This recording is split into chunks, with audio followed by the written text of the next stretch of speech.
하나님 말씀은 사도행전 18장 12절로 23절 말씀입니다. 바울이 일찍이 서원이 있었으므로 겐그리아에서 머리를 깎다라는 제목으로 바울이 하나님 앞에서 또 한 번 더 자신의 모습을 겸손히 내려놓는 모습을 또 말씀을 통해서 묵상하고자 합니다.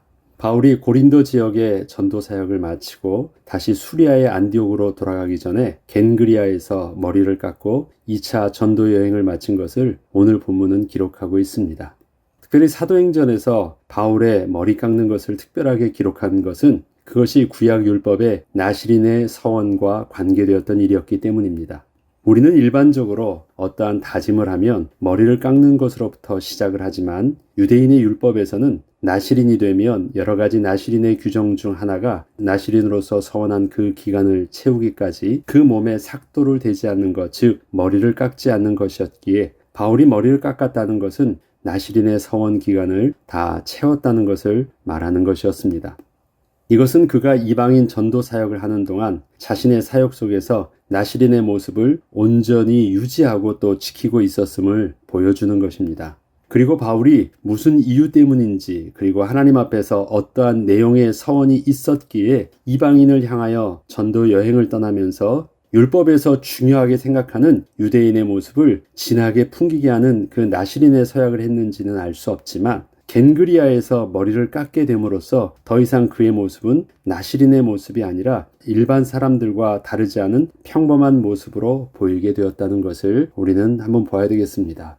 겐그리아에서 나시린의 모습이 아닌 일반인의 모습처럼 이젠 보여지게 된 것입니다. 일단 드러난 모습만 먼저 보도록 하겠습니다. 본래 바울은 유대인으로서 율법 학자의 길을 걷고 있다가 그리스도의 제자가 된 자입니다. 그리고 현재 그는 그 율법에 반하는 예수 그리스도의 복음을 전하는 전도자가 되어 이방을 향하여서 전도 여행 중에 있었습니다. 바울은 율법이 구원의 길이 아님을 분명하게 드러나야 했기 때문에 유대인들은 바울을 자신들의 율법을 파괴하는 원수로 여겼고 심지어 죽이고자 하는 시도도 여러 번 있을 정도로 바울을 적대시하고 있었는데 이러한 바울이 구약의 율법에 대하여 가장 헌신적이고 특별하게 지키고 있음을 보여주는 나시린의 서원을 그가 전도 여행을 하고 있었던 기간에 계속해서 지키고 있었다는 것이었습니다. 이것은 얼핏 생각을 해보면 조금은 좀 모순돼 보이고 이해하기 쉽지 않은 모습이었습니다. 복음과 율법의 대립되는 구조로 우리가 생각하고 있었다면 복음을 말하고 있는 그래서 그 복음 때문에 유대인들은 대적하고 율법을 파괴하는 자라고 말하고 있는 그 바울의 모습이 실질적으로 자기 개인은 율법에서도 가장 헌신하고 잘 지키는 모습인 나시린의 서원을 하고 나시린의 모습으로 그렇게 살고 있었다는 것이에요. 이것은 조금 이게 무슨 의미이지 하고 한번 의아해 해볼 만한 내용인 것입니다. 유대인에게 있어서 나시린으로서의 서원을 한다는 것은 율법을 지킴에 있어서 자신의 모든 삶을 다 내려놓고 하나님 앞에 서겠다는 것을 의미하는 아주 특별한 것이었기 때문에 이처럼 그의 2차 전도 여행 기간의 바울의 모습에는 율법의 가장 앞선 자의 모습과 복음의 가장 앞선 자의 모습을 함께 가지고 있었다는 것이었습니다. 바울이 전도 여행 중에 나시린의 모습을 유지하기 위해서는 특별하게 금해야 하는 것이 있었습니다. 머리를 깎지 않고 계속 그대로 기르는 것이었고 포도주와 독주를 먹지 않는 것이었으며 시체나 기타 부정한 것은 멀리하는 것이었습니다. 이것은 우상으로 가득 찬 이방 지역에 들어가는 바울의 입장에서는 특별하게 긴장하지 않으면 잘 지키기 어려운 모습이기도 했습니다. 그렇기 때문에 이방인 전도 사역을 하는 도중에 나시린으로서의 모습은 참으로 어렵고 힘든 것이었습니다. 때문에 바울과 함께 생활하는 사람이라면 나시린으로 서원한 그의 모습을 모를 리 없었을 것이며 또한 그가 회당에 가서 만나는 유대인과 경건한 헬라인들도 잘 알 수밖에 없었던 일이었습니다. 다른 이방인들은 혹시 잘 모른다고 하더라도 딱 행색을 보면 저 사람이 지금 하나님 앞에서 나시린의 모습으로 살고 있구나. 유대인들은 알아요. 그 모습이 특별한 것이었기 때문에 유대인들은 압니다. 그가 회당에서 유대인들을 만나서 복음을 전할 때면 저 사람이 지금 나시린의 서원을 하고 있어서 그렇게 저렇게 행색을 하고 있구나 라는 것을 유대인들은 이미 알고 있습니다. 그렇다면 바울은 복음을 전하면서도 왜 구약의 율법을 최고로 잘 섬긴다는 것을 상징적으로 보여주는 나시린의 모습을 그렇게 유지하고 있었을까요? 그리고 그는 갑자기 고린도 지역의 사역을 마치면서 겐그리아에서 나시린의 모습을 내려놓은 것이었을까요? 그리고 이것을 왜 사도행전의 저자는 기록을 하고 있는 것일까요? 바울은 나시린으로서의 서원을 지키며 전도 사역을 진행하고 있던 가운데 그의 2차 전도 여행의 마지막 장소였던 고린도 지역에서의 전도 사역은 바울에게 있어서 몇 가지 의미 있게 기억할 만한 일들이 있었습니다. 그는 고린도 지역에 들어서면서 그가 아덴 지역과 다르게 다짐하게 된 것이 있었기 때문이었습니다. 첫 번째는 그가 아덴 지역에서의 전도의 부끄러움으로 인해서 오직 예수 복음만 더욱더 증거해야 하겠다고 다짐을 하고 고린도 지역에 들어갔다는 것이었고, 두 번째는 바울이 원색적인 복음만을 전하기 위해서 자신에게는 가장 익숙하고 잘 전할 수 있는 대상이 있던 곳을 피해서 스스로 가난하고 천한 일꾼들이 살고 있던 지역을 찾아 스스로 내려간 것이었습니다. 그리고 마지막으로 유대인들에 의하여 율법을 파괴하는 자라고 세상 법정에 고발당한 것이었습니다. 그동안 바울은 자신이 복음을 제일 잘 전할 수 있던 방식은 우선 가는 곳마다 회당을 찾고 그곳에서 성경에 익숙한 유대인들과 이방인들에게 성경을 읽어주고 복음을 전하였던 것인데, 바울이 이렇게 자신의 전도 방식을 바꾸게 된 것은 분명 아덴에서의 그 부끄러운 경험 때문이었습니다. 바울이 아덴에서 복음을 전할 때 그곳에는 비록 회당은 없었지만 대신에 사람들이 모여서 종교와 신을 논하고 있던 아레오바고라는 장소가 있었기에 그곳으로 가서 자신에게 익숙한 회당 전도의 방식대로 복음을 전하게 되었지만, 그것이 복음에는 자기 자신의 학식과 배경이 얼마나 쓸모가 없는 것인지 처절하게 깨닫게 되는 계기가 되었기 때문이었습니다. 이처럼 바울이 고린도 지역에 들어서서 브리스길라 아굴라 부부를 만난 것은 자신에게 익숙한 사람과 장소를 찾아간 것이 아니라 익숙하지 않은 일을 찾아간 것이었고, 거기서 그 부부를 만난 것이었습니다. 바울이 아굴라 부부와 함께 일을 하였다는 것은 그동안 고상한 교양과 지식으로 채워진 자신의 모습을 내려놓고 그저 비천해 보이는 가난한 노동자의 옷으로 갈아입으려 했다는 것을 보여주는 것이었습니다. 이러한 그의 의도를 알 수 있게 해주는 것이 그가 고린도 지역에 훗날 보낸 편지를 보면 어느 정도 알 수 있습니다. 고린도 전서 1장 26절로 29절에는 형제들아 너희를 부르심을 보라. 육체를 따라 지혜로운 자가 많지 아니하며 능한 자가 많지 아니하며 문벌 좋은 자가 많지 아니하도다. 다 어디서 만난 자들이라는 것이에요. 회당에서 만난 자들이 아니에요. 그가 그동안에 고상하게 논하면서 만났던 그런 그 지역의 유력한 자들이 아니었어요. 그러나 하나님께서 세상에 미련한 것들을 택하사 지혜 있는 자들을 부끄럽게 하려 하시고 세상에 약한 것들을 택하사 강한 것들을 부끄럽게 하려 하시며, 하나님께서 세상에 천한 것들과 멸시받는 것들과 없는 것들을 택하사 있는 것들을 폐하려 하시나니 이는 아무 육체도 하나님 앞에서 자랑하지 못하게 하려 하심이라. 바울이 어떻게 해요? 그러한 대상을 찾아서 찾아간 것입니다. 그리고 그들에게 명확하게 복음을 전했다는 것이고, 이것에 대해서 고린도 전서에서는 자기는 의도적으로 이렇게 하였다라는 것을 분명하게 말하고 있습니다. 그리고 당시 바울을 만났던 브리스길라 아굴라의 모습을 또 성경은 또 이렇게 기록하고 있기도 합니다. 그 후에 바울이 아덴을 떠나 고린도에 이르러 아굴라라 하는 본도에서 난 유대인 한 사람을 만나니 글라우디오가 모든 유대인을 명하여 로마에서 떠나라 한 고로 그가 그 아내 브리스길라와 함께 이달리아로부터 새로 온지라. 바울이 그들에게 가매 생업이 같으므로 함께 살며 일을 하니 그 생업은 천막을 만드는 것이더라. 바울이 대부분 지역에 가면 제일 먼저 바울이 규례대로라는 말을 쓰면서 했었던 동일한 패턴들이 있었습니다. 기도처를 찾고 회당을 찾아서 거기서 성경을 읽고 또 그것을 통해서 설명하고, 그 패턴입니다. 그런데 아덴 지역에서 고린도 지역으로 갔을 때요, 바울은 무엇부터 합니까? 일을 먼저 해요. 생업이 같으므로 바울이 일을 하였다. 이 모습은 다른 데는 또 기록되어 있지 않아요. 고린도 지역에 들어갈 때만 이러한 내용이 기록되어 있습니다. 이처럼 아굴라 브리스길라 부부의 생업은 천막을 만드는 일이었습니다. 저들은 공장에서 일하는 기술자였지 상인이 아니었기에 가난한 노동자의 삶을 분명히 살았을 것입니다. 자주장사 루디아, 이 표현은 무엇입니까? 당시에 가장 비싼 옷감을 파는 상인이 바로 루디아였습니다. 잘 살았어요. 그러나 천막을 만드는 그는 천막을 만드는 노동자입니다. 그는 또 이주 노동자입니다. 좀 더 읽어보겠습니다. 저들이 로마에서 로마 시민권이 있는 자들이었다면 절대 그렇게 쫓겨날 일이 없었을 것이지만, 로마에서 쫓겨났다는 것은 로마인들에게서는 아무런 필요가 없던 자들로 취급을 받았음을 보여줍니다. 그러면 로마 시민권이 아닌 모습으로 천막을 만들면서 그곳에서 살았어요. 어려운 삶이었습니다. 결국 로마에서 더 이상 살 수 없어 이 부부가 새롭게 찾아 들어간 곳이 고린도 지역이었지만 아무런 삶의 기반이 없던 그들은 그곳에서의 삶도 오히려 로마에서보다 더 어렵게 살 수밖에 없었을 것입니다. 바울이 이러한 부부를 만난 것입니다. 그리고 바울의 고린도에서의 전도 사역을 저들의 집에서 함께 일을 하며 시작을 한 것이었습니다. 그리고 저들을 향하여 바울은 오직 원색적인 복음만 전하려 했던 것이었습니다. 자기의 학식적인 표현도 쓰지 아니하고 오직 예수 그리스도의 복음만 저들이 이해하기 쉽게 원색적으로 전한 것입니다. 이것은 바울이 이전처럼 도심지에 살고 있는 경건하고 유력한 자들을 만나 전도 여행에 도움을 받으려 하지 않은 것이었습니다.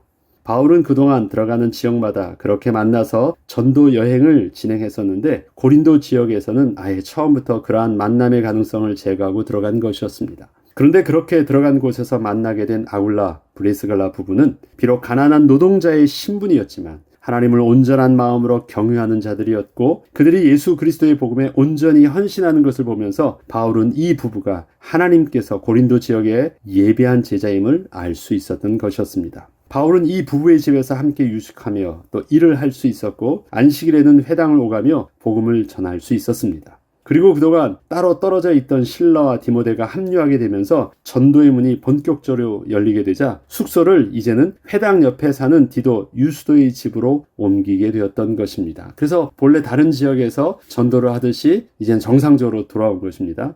이렇게 1년 6개월 동안 사역을 하면서 수많은 고린도 사람들이 주께로 돌아왔으며 많은 전도의 열매를 그렇게 고린도 지역에서 맺게 되었습니다. 그러나 이때 한 가지 큰 사건이 일어났습니다. 바울의 전도 사역을 반대하던 유대인들이 바울을 그곳에 또 세상의 법정에 고발을 한 것입니다.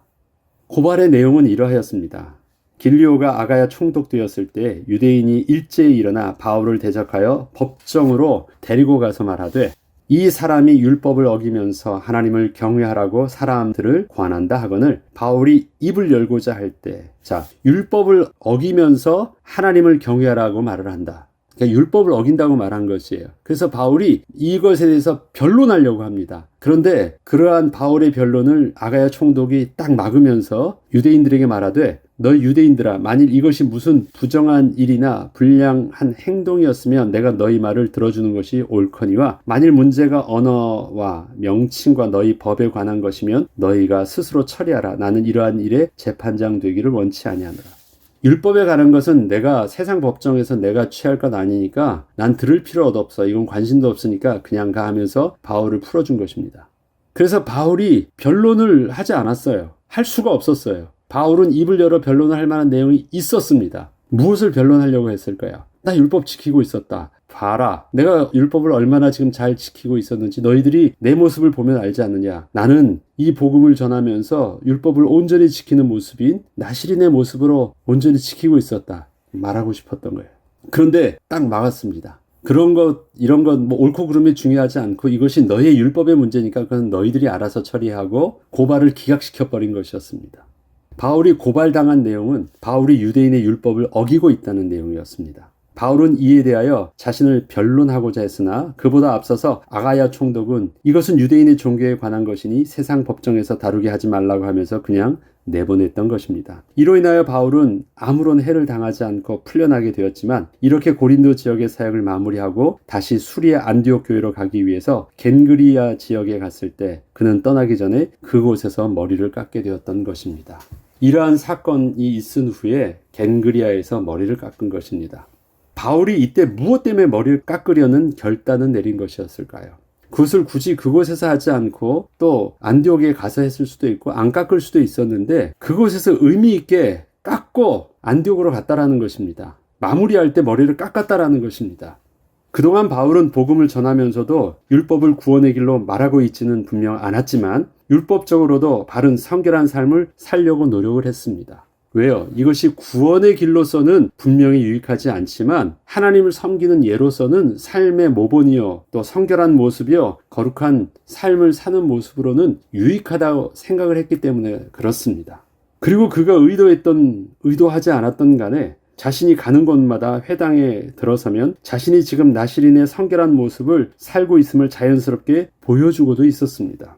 나시린의 모습은 특별히 말하지 않아도 긴 머리에 스스로 성결케 하는 삶의 태도를 보면 자연스럽게 누구나 알 수 있었던 것입니다. 이것은 유대인들과의 만남을 좀 더 거부감 없이 할 수 있는 좋은 도구였던 것입니다. 이것은 자신이 비록 복음을 전하고 있었지만 복음은 결코 율법을 폐하고 있는 것이 아님을 그렇게 자연스럽게 또 은연중에 나타내고 있었던 것인데, 자기는 나름대로 복음과 율법의 밸런스를 잘 유지하고 있다고 생각을 했던 것이 결과적으로는 어느 쪽에도 유익하지 않았음을 깨닫게 된 것이었습니다. 유대인들에게 있어서 나시린의 모습을 보여줄 수 있다는 것은 내가 율법을 잘 지키고 있다는 것을 어필할 수 있는 좋은 도구였어요. 근데 결과적으로 1년 6개월, 이제 거의 고린도 사역을 다 마치고 가려고 하는데 저들이 바울에 대해서 마지막으로 결론 낸 모습은 뭐예요? 저 사람은 하나님을 경외한다고 하면서도 율법을 파괴하는 자라는 것입니다. 율법을 파괴하면서 하나님을 경외하라고 말하는 자라였대요. 자기는 하나님을 경외하는 모습으로 율법의 모습도 온전히 잘 지키고 있는 것을 그렇게 보여주고 있었는데, 유대인들은 그렇게 받아들이지 않고 있었던 것입니다. 그리고 오히려 세상 법정에 그렇게 당당하게 고발을 했던 것입니다. 바울은 이것이 굉장히 충격이었습니다. 나 하나님을 경외했기 때문에 더욱더 잘 경외하려고 이렇게 나시린에 서원을 하고 이러한 모습을 끝까지 지키고 있었는데, 저들은 나보다 그렇게 삶의 모습이 바르지 못하면서 나한테 율법을 파괴하고 있다고 말을 해? 바울에게 있어서는 그것은요, 충격이었습니다. 하나도 유익하게 어필된 것이 없어요. 자기 나시린의 모습이 복음을 증거하는데 아무런 도움이 안 되었던 것입니다. 자신이 그동안 그렇게 힘들게 지키고 있던 나시린의 모습이 율법에 관심이 있던 유대인들에게 복음을 전하는데 아무런 도움이 되지 않았고, 그렇다고 해서 이방인 그리스도인들에게도 아무런 유익을 주지 않았기에 아덴 지역을 벗어나면서 지난날 자신의 학식과 모든 사회적 배경을 내려놓았던 것처럼 고린도 지역을 벗어나면서는 자신의 마지막 남은 자신의 율법적 자존심도 온전히 내려놓은 것이었습니다. 아테네 지역에서 내려올 때는 어떤 것이었습니까? 내가 그동안 주님을 사랑하면서 그렇게 수고롭게 율법을 연구하고 지키려고 노력했던 것, 또 나의 학식들이 복음엔 유익하지 않았구나. 그러면서도 붙잡고 있는 것이 있었어요. 그건 뭐냐면 자기가 하나님 앞에서의 성결한 삶의 이 체질들과 모습들이었어요. 이것은 훈련받지 않으면 그렇게 쉽게 할 수 없었는데 자기는 그렇게 잘했거든요. 이것은 복음으로 증거하려고 한 건 아니었지만 자기의 성결한 모습을 사람들한테 올바로 하나님을 경외하는 모습으로 어필하는 데는 그렇게 나쁜 것이 아니었어요. 그래서 복음을 전하면서도 전혀 문제없이 오히려 유용하게 자기는 그렇게 잘 사용하고 있다고 생각을 하고 있었는데, 지나고 나니까 그것이 뭐예요? 그것도 아무런 쓸모가 없었다라는 것이에요. 바울은 머리를 깎게 되면서 더 이상 나시린의 모습은 없게 되었습니다. 나름대로 자신의 의로운 모습을 보여주던 그의 외모가 분명 달라지게 된 것입니다. 비록 자신이 유대인처럼 외식한 자의 모습으로 나시린의 모습을 유지하고 있던 것은 분명 아니었다 하더라도 그동안 부정하게 될까봐 특별하게 주의했던 모습도 많이 자유로워지게 된 것입니다. 그리고 회당에서 유대인들을 만나게 될 때에도 유대인들에게 비춰진 자신의 모습도 이젠 분명 다른 모습이 되었을 것입니다. 고린도 지역에서 에베소 지역을 거쳐서 가거든요. 근데 에베소 지역에서 회당에 들어갈 때는 머리를 깎고 들어가요. 자, 길게 있었던 모습이 이제 머리를 짧게 깎았어요. 이젠 자기에게 있어서 은연중에서 나타났던 율법을 잘 지키고 있는 성결한 거룩한 자의 모습은 이제 아무것도 없는 것이에요. 일반 유대인과 다르지 않은 모습으로 들어가게 된 것입니다. 바울은 이러한 자신의 머리를 깎기 이전과 이후에 변화될 모습을 분명히 알고 있었을 것입니다. 사도행전은 겐그리아에서 바울이 머리를 깎았다는 것을 의미 있게 그래서 기록하고 있는 것입니다. 바울은 분명히 진실된 모습으로 하나님 앞에서 서원을 하고 온전히 나시린의 삶을 살았을 것입니다. 그는 분명히 이전에 바리새인들이 가지고 있는 외식하는 자의 모습 때문에 나시린의 모습을 지키고 있었던 것은 아닐 것입니다. 하나님 앞에 정말 진실되게 삶을 헌신하고 주 앞에 서원하고 주님 앞에 올바른 전도자가 되기 위해서 기도하고 서원을 하고 그렇게 지키고 있었을 것입니다. 그것은 의심의 여지가 없어요. 그리고 율법이 어떤 의미가 있는지 그가 모르지 않아요. 그래서 율법을 유대인처럼 마치 그것이 구원의 길이 있는 것처럼 그렇게 하려고 하지 않고 있었을 것입니다. 그렇기에 복음을 전하면서도 자기는 나시린의 그 본질적인 모습을 잘 지키려고 그들을 했었을 것입니다. 그럼에도 불구하고 그가 다시 한번 예수 그리스도의 복음 앞에서 이러한 자신의 모습도 복음에 유익하지 못함을 깨닫게 되었을 때에는 스스로 한 번 더 자신의 모습을 내려놓게 된 것입니다. 유익했는데, 틀리지 않았지만 지나고 나니까 이것도 예수 그리스도의 복음 앞에서는 유익하지 않을 수 있었구나. 이것마저도 내가 하나님 앞에서 나의 의였다면, 조금이라도 남아있는 것이라면 내려놓아야 되겠구나. 바울이 복음을 전할 때 자기의 어떤 의가 나타나려고 두려워하여 심히 떨었대요. 예수 그리스도의 복음만 드러내기 위해서 심히 떨었대요. 왜 그렇게 심히 떨 수밖에 없었을까요? 자기 옳다고 하는 그것도 되돌아보니까 아니었다라는 것입니다. 그것을 깨닫게 되면서 진짜 하나님 앞에서 자기의 의는 절망스러운 것임을 완전히 내려놓게 된 것입니다. 그는 복음을 가지고 이방인을 전도하는 중에도 나시린으로서 헌신하고 지키려는 자신의 모습을 스스로 옳다고 생각을 하고 있었지만 결코 바리새인들처럼 외식을 하는 자는 아니었습니다. 그렇지만 이것마저도 이방인 복음화에 유익하지 않다면 겸손히 자신의 그 의의 모습을 다시 한 번 더 하나님 앞에서 내려놓은 것이었습니다. 우리는 예수 그리스도의 제자가 되면서 지난날 하나님 앞에서 부끄러운 우리의 모습을 많이 내려놓았습니다. 그렇지만 우리의 모습 속에는 또한 부끄러운 모습만 있는 것이 아니라 다른 사람 앞에서 나만의 특별한 자부심이 될 만한 모습도 있다고 생각을 하기에 다른 것은 다 내려놓아도 끝까지 내려놓지 않고 복음에 유용하게 나의 의의된 모습을, 또 좋은 모습들을 유용하게 사용하려는 경우도 있습니다. 그런데 예수 그리스도의 복음 앞에서는 우리의 어떠한 의로움도 복음에 더해져야 될 것은 없습니다. 오직 주님만이 우리의 구주가 되십니다. 오직 주님만이 우리를 변화시켜 주시는 유일한 능력이 되십니다. 나의 의로움이 하나님의 거룩하심을 방해하지 않도록 특별히 겸손히 주님 앞에 우리의 모습을 다시 한 번 더 바울이 겐그리아에서 머리를 깎던 것처럼 또 우리의 모습을 내려놓는 은혜가 저와 여러분의 있길 주의 이름으로 축복합니다. 기도하겠습니다. 하나님 아버지, 참 감사합니다. 바울은 복음을 깨닫고 날마다 자신을 주님 앞에서 내려놓는 삶을 살았습니다. 그리고 복음을 전했고 그 복음의 아름다운 열매를 맺기도 했습니다. 그럼에도 불구하고 바울은 또다시 자기의 모습을 더 내려놓기를 계속 멈추지 않았습니다. 하나님, 이만큼 예수 그리스도의 복음 앞에서 우리의 의로움은 조금도 유용하지 않음을 정직하게 주 앞에 고백하게 하시고 오직 복음만이 우리를 통해서 드러나 하나님의 영광에 이를 수 있도록 우리에게 은혜를 베풀어 주시고, 아직도 우리 속에 숨겨져 있는 나의 의가 있다면 주 앞에 겸손히 내려놓는 한 주여 오늘 하루가 되게 하여 주시고, 주 앞에서 또다시 주님의 의를 힘입어 승리하는 거룩한 주의 백성으로 다시 거듭나게 하여 주옵소서. 감사드리며 우리 주 예수 그리스도 이름으로 기도합니다. 아멘.